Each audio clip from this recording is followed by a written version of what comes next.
आज न्ही ओपीडीन एक इंटरेस्टिंगशी गजाल घडली. सो एक कपल आयिल्लें इन दियार अर्ली 40s आनी पेशंट जो आशिल्लो वॉज द हजबंड.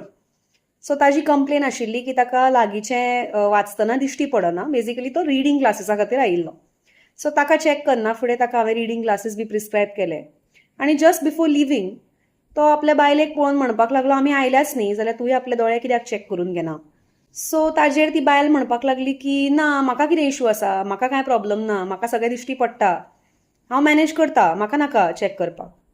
सो तरी द घो ही इन्सिस्टेड की ना तूं चॅक करून घे, आयल्याच न्ही तशें समतेच तूं चॅक करून घे. बिकॉज द हजबंड केप्ट इन्सिस्टींग ती बायल येवन बसली चॅकअपा खातीर. सो तिका जेन्ना हांवें चॅक केलें तेन्ना तिका reading number as expected as per her as तिका रिडींग नंबर आशिल्लोच, but at the same time तिचें डिस्टन्स विजनूय खूबच कमी आशिल्लें. म्हळ्यार तिका फक्त वयल्यो 4 लायनी दिश्टी पडटाल्यो आनी तिका एक बरो सिग्निफिकंट नंबर आशिल्लो फॉर डिस्टन्स.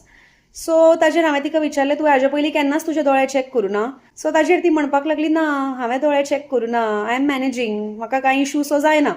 सो बेजिकली ह्या इन्सिडंटांतल्यान हांव ही मॅसेज दिवपाक सोदतां to all the women out there की सदांच बायलां जी आसतात ती आपली हेल्थ सदांच सेकंडरी पोझिशनाचेर दवरता. एव्हरीथींग एल्स म्हळ्यार बाकी सगळ्यांची हेल्थ जावं किंवा बाकी सगळ्यांच्यो निड्स जावं न्ही, that is always on the priority. But स्वताच्यो गरजो, स्वताचें health especially is always secondary. So अशें करूं नाकात. तुमची health is also equally important like your parents, like your husband or like your children. तुमची हेल्थ तितलीच इम्पॉर्टंट आसा. सो सगळ्या बायलांनी स्वताची काळजी घेया अँड टेक केअर.